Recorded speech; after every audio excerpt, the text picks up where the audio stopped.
Hello everyone, welcome to my class. और आज की मेरे क्लास का टॉपिक है नए इलाके में, जो क्लास 9 का की कविता है। और इसके कवि हैं अरुण कमल जी। अरुण कमल जी का जीवन परिचय यहाँ पे मैंने दे दिया है। प्रस्तुत पाठ के रचयिता कवि अरुण कमल जी हैं। इनका जन्म बिहार के रोहतास जिले के नसरीगंज में 15 फरवरी 1954 19 फरवरी सन 1954 को हुआ था। कमल जी पटना विश्वविद्यालय में प्राध्यापक के पद पर कार्यरत थे। उनको इनको उनकी कविता नए इलाके में के लिए साहित्य अकादमी पुरस्कार से भी सम्मानित किया गया। कमल जी को और भी कई सम्मानों से पुरस्कारों से नवाजा गया। आपसे ये नहीं पूछा जाता है, बस मैं आपको एक छोटा सा इंट्रो करा दी हूँ।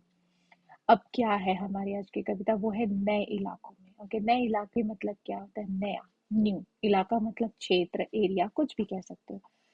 हम जब कहीं से कहीं मूव होते हैं या वापस हम अपने घर में वापस आते हैं, तो वो चीजें क्या होती है, बदली बदली सी लगती है। ऐसा लगता है कि जैसे कुछ छोड़ कर गया था, वैसा नहीं है। आपके अभी 2 मंथ्स के हॉलीडे होंगे, राइट?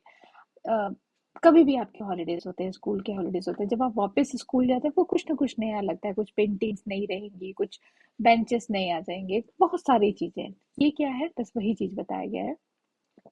इन नए बसते इलाकों में जहाँ रोज बन रहे नए नए मकान में अक्सर रास्ता भूल जाता हूँ। इलाका, क्षेत्र, एरिया। ओके, रोज नए नए मकान बन रहे हैं। आपने देखा होगा, रोज नई नई बिल्डिंग्स बनती है। जो जो बिल्डिंग पुरानी थी, उसे तोड़ दिया जाता है, नया कंस्ट्रक्शन हो रहा है। मैं अक्सर रास्ता भूल जाता हूँ। मैं हमेशा उसका जो रास्ता है वो मैं क्यों भूल जाती हूँ? क्योंकि रोज कुछ कुछ नया बन रहा है। एक काव्यांश के माध्यम से कवि कहते हैं कि शहर में नए मोहल्ले बन रहे हैं, नए इलाकों में रोज ही नया नया घर और बिल्डिंग बन रहे हैं। इन नए घर को देखकर मैं हमेशा आते जाते रास्ता भूल जाता हूँ। कभी कोई परेशानी हो रही है कि वे रास्ता भूल जाते हैं। ठीक है, तो ये मतलब सीधी सी बात है। काव्यांश 2। धोखा धोखा दे जाते हैं पुराने निशान। खोजता हूँ ताकता पीपल का पेड़, खोजता हूँ ढहा हुआ घर और जमीन का खाली टुकड़ा, जहां से बाएं मुड़ना था मुझे।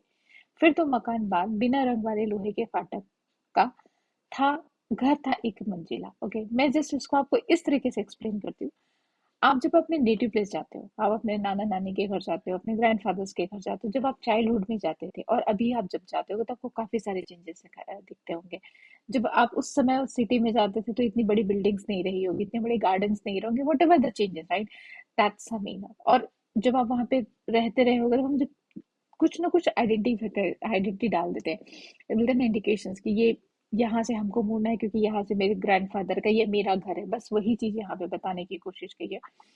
धोखा दे जाते हैं पुराने निशान। धोखा देना मतलब चीट कर देना। ओके, पुराने निशान, जो मैंने पुराने निशान लगाए थे, जो मार्किंग की थी मैंने। खोजता हूँ ताकता पीपल का पेड़, एक पीपल का पेड़ था जो भी मैं खोज रहा हूँ। ओके, खोजता हूँ ढहा हुआ घर। ढहा हुआ घर मतलब क्या होता है? जो टूटा नहीं था पूरी तरीके से, बट टूट रहा था, ऐसा घर मैं भी ढूंढ रहा हूँ। और जमीन का खाली टुकड़ा, जहां से बाएं मुड़ना था मुझे। पहले जब मैं जाता था, तो कोई लैंड वहां पर खाली थी, या फिर कोई जगह खाली थी, वहां से क्या था, मुझे बाएं से दाएं जाना था या कहीं से मुड़ना था मुझे। वो सारी चीजें आज मैं ढूंढ रहा हूँ। क्यों? क्योंकि ये मेरी मार्किंग थी। निशान मतलब मेरी मार्किंग थी। ओके, फिर 2 मकान बाद बिना रंग वाले लोहे का फाटक का घर था एक मंजिला। 2 मकान के बाद, आफ्टर 2 हाउसेस के बाद, एक घर था। ओके, जिसमें एक मंजिला मकान, मतलब जस्ट ग्राउंड फ्लोर था। और उसका जो लोहे का गेट था, जो मेन गेट था, वो कैसा था? रंग वाला, बिना रंग वाला, मतलब उसमें कोई पेंटिंग नहीं की गई थी। ये सारे मेरे क्या है? मार्किंग है, जिनको मैं आज ढूंढ रहा हूँ। और ये सारे निशान क्या आ जा रहे हैं मुझे? धोखा दे जा रहे हैं। मैं एक बार अर्थ पढ़ देती हूँ। इस काव्यांश के माध्यम से कवि कहते हैं कि नए बन रहे इलाकों में नए नए मकान देखकर मैं रास्ता भूल जाता हूँ। आसपास जो पुराने निशान थे, वे भी धोखा दे जाते हैं। पहले के जो पीपल के पेड़ थे, उनको देखने की कोशिश करता हूँ, इधर उधर ताकता फिरता हूँ। फिर वो गिर कर टूटे हुए घर को खोजता हूँ। उस खाली जमीन के रास्ते को भी ढूंढता हूँ, जहां से मुझे बाएं की तरफ मुड़ना होता है। फिर 2 मकान के बाद बिना रंग वाला लोहे का दरवाजा लगा हुआ एक मंजिल का घर था। अर्थात कवि शहर में बहुत सारे नए मकान बन रहे को देखकर अपने घर का रास्ता भूल जाते और पुराने निशानों को याद करते। सिंपल सा आप इसको एक्सप्लेन कर सकते हो, आप इसको समझ सकते हो कि चीजें हमेशा चेंज हो रही हैं। आपका एरिया हमेशा बदल रहा है, जिसके कारण जो भी आपकी जो मार्किंग थी या जो आपके बोलते हैं ना कि यादें थी, वो सब क्या हो रही है, धूमिल हो रही है। ये सारी एक यादें हैं, ठीक है। तो इसमें क्या क्वेश्चन आता है कि कवि ने किन किन मार्किंग किए थे, क्या क्या निशान बनाए थे। तो क्या है, पीपल का पेड़ था, जमीन का खाली टुकड़ा था, बिना रंग वाले लोहे का फाटक था, ये और एक मंजिला मकान। ये चार एग्जाम्पल आप यहाँ पर इस क्वेश्चन पे आएंगे, तो आप यहाँ पर ये लिख सकते हो, ठीक है। और मैं हर बार एक घर पीछे चल देता हूँ या दो घर आगे ठकमकाता हूँ। यहाँ रोज कुछ बन रहा है, रोज कुछ घट रहा है, यहाँ स्मृति का भरोसा नहीं। मैं जब जा रहा हूँ तो जितने भी मेरी मार्किंग थी, जितने भी मैंने निशान बनाए, तो सब तो मिस हो गए, क्योंकि उसकी जगह कुछ ना कुछ नया बन गया है। तो अब क्या हो गया है, मैं हर बार एक घर पीछे चला जाता हूँ, जहां मुझे जाना था उसके एक पीछे घर चला जाता हूँ, ठीक है। या दो घर आगे, मतलब या तो मैं पीछे वाले घर में चला जाता हूँ या आगे वाले दो घर में चला जाता हूँ। और ठकमकाता हूँ मतलब क्या था, सोचता हूँ कि कहाँ है मेरा घर, ओके। यहाँ रोज कुछ बन रहा है, रोज कुछ घट रहा है। बनना मतलब क्रिएट होना, ओके। घटना मतलब जो पुरानी चीजें थी उसको हटा देना, उसकी जगह पे नई चीजें बना देना, ये। यहाँ स्मृति का भरोसा नहीं। स्मृति मतलब याद, जो आपकी यादें थी उनको आप ट्रस्ट नहीं कर सकते। You can't trust your old memories, you can't trust your, then आप उस पर विश्वास नहीं कर सकते जो आपकी स्मृतियां हैं, ओके। तो क्यों, क्योंकि हर कुछ नया ना नया, हर दिन कुछ नया बन रहा है, हर हर रोड में कंस्ट्रक्शन चल रहा है, हर जगह बड़ी बड़ी बिल्डिंग्स बन रही है। तो आप अपने जो ओल्ड मेमोरीज है उस पर आप ट्रस्ट नहीं कर सकते, you can't trust your old memories, okay. कवि क्या कहना चाहते हैं कि अपने घर जाते हुए वह हर बार या तो अपने घर के एक घर पीछे चले जाते हैं या डगमगा कर अपने घर के दो घर आगे बढ़ जाते हैं। कवि कहते हैं कि जहाँ पर रोज ही कुछ ना कुछ बन रहा हो, कुछ ना कुछ मिटाया जा रहा हो, वहां पर अपने घर का रास्ता ढूंढने के लिए आप अपनी याददाश्त पर भरोसा नहीं कर सकते। क्यों नहीं कर सकते, क्योंकि जो आपने मेमोरी सेट की है या फिर जो आपने मार्किंग की है वो तो सब इरेज हो गई है, तो you can't trust your memories, okay. Last para, एक ही दिन में पुरानी पड़ जाती है दुनिया, जैसे बसंत का गया पतझड़ को लौटा हूँ, जैसे बैसाख का गया भादों को लौटा हूँ। अब यही है उपाय कि हर दरवाजा खटखटाओ और पूछो, क्या यही है वो घर। समय बहुत कम है तुम्हारे पास, आज चल रहा पानी ढहा आ रहा आकाश, शायद पुकार ले कोई पहचान कर ऊपर से देखकर। बसंत, बसंत एक ऋतु होती है, एक वेदर होता है, ओके। बसंत ऋतु आती है जिसको हम फॉल बोलते हैं, ठीक है। बसंत का जब ऑटम बोलते हैं, sorry, it's not a fall, it's autumn, okay. पतझड़, पतझड़ मतलब क्या होता है, फॉल होता है जहाँ पे पत्ते झड़ते हैं, ओके। जैसे बैसाख का नया गया भादों का, ये जो बैसाख और भादो है ये हिंदू महीनों के नाम है, ओके। ये हिंदू जो पंचांग होता है उसमें उसके नाम है। इसमें क्या कह रहे हैं, एक ही दिन में पुरानी पड़ जाती है दुनिया। एक ही दिन, आप एक दिन गए थे सुबह और शाम को जब वापस आते हो, और अगर आप गौर करते हो, आप देखते हो, तो जो बिल्डिंग बन रही थी तो उसका कुछ ना कुछ भाग हिस्सा आज फिर से बन गया, क्योंकि एक दिन में कुछ ना कुछ क्रिएट हो रहा है, एक ना एक दिन में कुछ ना कुछ बन रहा है। जैसे बसंत का गया पतझड़ को लौटा, ऐसा लगता है जैसे कि मैं बसंत में गया था और पतझड़ में लौटा हूँ। जैसे बैसाख बैसाख का गया था भादों को लौटा हूँ। बैसाख भी वही मैंने कहा ना, मंथ होता है।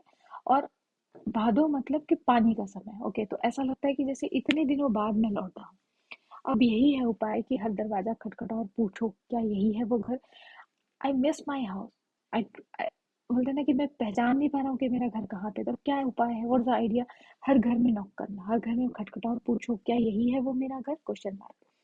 समय बहुत कम है तुम्हारे पास, आ चल रहा पानी ढहा आ रहा आकाश, मतलब समय बहुत कम है, you have very less time. Why, because बारिश होने वाली है, आकाश ढह रहा है मतलब बारिश होने वाली है, रेनी सीजन है। शायद पुकार ले कोई पहचान कर ऊपर से, कवि चाहते हैं कि शायद कोई मुझे पहचान ले कि यार तुम हो, आ जाओ मेरे घर, लाइक दैट। अर्थ समझ लीजिए। कवि कहते हैं कि एक ही दिन में तो सब कुछ इतना बदल जाता है कि एक दिन पहले की दुनिया पुरानी लगने लगती है। ऐसा लगता है जैसे महीनों बाद लौटा हूँ। ऐसा लगता है जैसे घर से बसंत ऋतु में बाहर गया था और पतझड़ ऋतु में लौट कर आया हूँ। कवि कहते हैं कि अब सही घर ढूंढने का एक ही उपाय है कि हर दरवाजा खटखटा कर पूछूं, क्या वह सही घर है। कवि कहते हैं कि उसके पास अपना घर ढूंढने के लिए बहुत कम समय, क्योंकि अब तो आसमान से बारिश भी आने लगी है। और कवि को उम्मीद है कि कोई पहचान कर व्यक्ति उसे मुझे बोलेगा या फिर आवाज लगाकर अपने घर ले जाएगा, ठीक है। अब नए इलाके कि कविता का समरी क्या है, व्हाट इज द सार। प्रस्तुत पाठ में नए इलाके कविता में कवि ने शहरों के बदलते माहौल को बताया है। यहाँ हर रोज नई नई इमारतें बनती टूटती है। हर बीता हुआ कल पुराना लगने लगता है। बीता हुआ मतलब द पास्ट, ओके। जैसे ही आज का दिन निकलेगा ऐसा लगता है कि आज का दिन तो पास्ट पे चला गया। पास्ट मतलब ऐसा नहीं कि पास्ट नहीं होता, पास्ट इज देयर, बट बहुत सारी चेंजेस होती है। यहाँ कुछ भी स्थायी नहीं है। इट्स नॉट ए लाइक, बोलते हैं कि यहाँ एक पहले जैसा कुछ नहीं होता। अपनी स्मृतियों पर भी भरोसा, you can't trust your memories, okay. यहाँ इतना परिवर्तनशील है, बदलाव, चेंजेस है कि कभी खुद ही अपने घर का रास्ता भूल जाता और सारे पुराने निशान भी मिट जाते। कवि ने नए बदले समय को बहुत सुंदर और सहज तरीके से वर्णन कर कविता के माध्यम से बताया। ये जो है नए इलाके का सार आपसे पूछा जा सकता है कि कवि इस कविता के माध्यम से क्या संदेश देना चाहते हैं, क्या बताना चाहते हैं। तो सीधी सी बात है कि समय हमेशा परिवर्तनशील है। कुछ ना कुछ नया बनते जा रहा है। हर दिन कुछ नया होता है जिसके बाद जो आपकी पुरानी यादें हैं वो धूमिल हो जाती है, परिवर्तनशील है, आप भूल जाते हो। वही सारी चीजें इसमें बताई गई है। इसकी एक और कविता है, खुशबू रस्ते हाथ, वो मैंने दूसरी वीडियोस में बनाई है क्योंकि ये एक साथ पूरा वीडियोस बनाती तो बहुत लेंथी हो जाता, बहुत लंबा हो जाता। तो आप उसको नेक्स्ट वीडियो में देख सकते हो। I hope you understand. If you want anything you can comment me, और थैंक यू।